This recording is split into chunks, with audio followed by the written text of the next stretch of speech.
At the third and final debate, Hillary Clinton framed her support for a Syrian no-fly zone as a humanitarian necessity. Now, she's made this argument before, as have Republicans who support it, like Jeb Bush, because they contend that if you institute this Syrian no-fly zone, then it will allow Syrians to take refuge in these places and escape violence. But we all know that this is very deceptive, and this isn't one of the actual consequences that will come to fruition if you do put in place a Syrian no-fly zone. Now, Hillary Clinton isn't ignorant about this. She knows why it's damaging, and in fact, in a speech to Goldman Sachs, leaked by WikiLeaks, we now know that Hillary Clinton is aware of how damaging this would be to Syrian civilians. So The Intercept explains, in her remarks to Goldman Sachs, Clinton pointed to the Syrian government's air defense systems and noted that destroying them would take the lives of many civilians.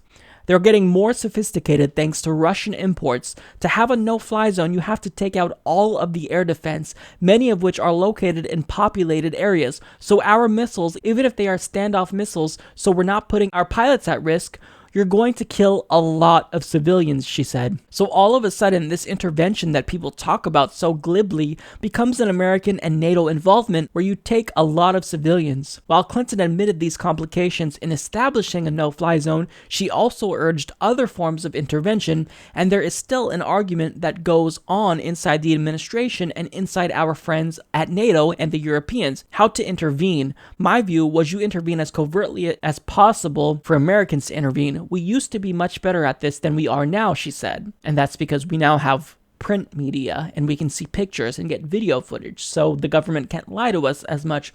So look, this really shows the character of Hillary Clinton. There's really no reason for us to institute a no-fly zone unless we want to be further entrenched in the war. This is what she wants, and even if it's going to cost Syrian lives, she's in favor of it. Now, this is one of multiple reasons why the Syrian no-fly zone is very problematic. I can name 4. So one is that it would obviously get us further entrenched in the ongoing Syrian debacle. 2, it might actually require American boots on the ground in order to be maintained. 3, of course, it would kill many Syrian civilians.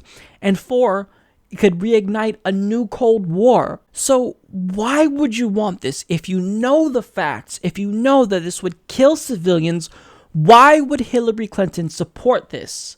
Well, I'll tell you why.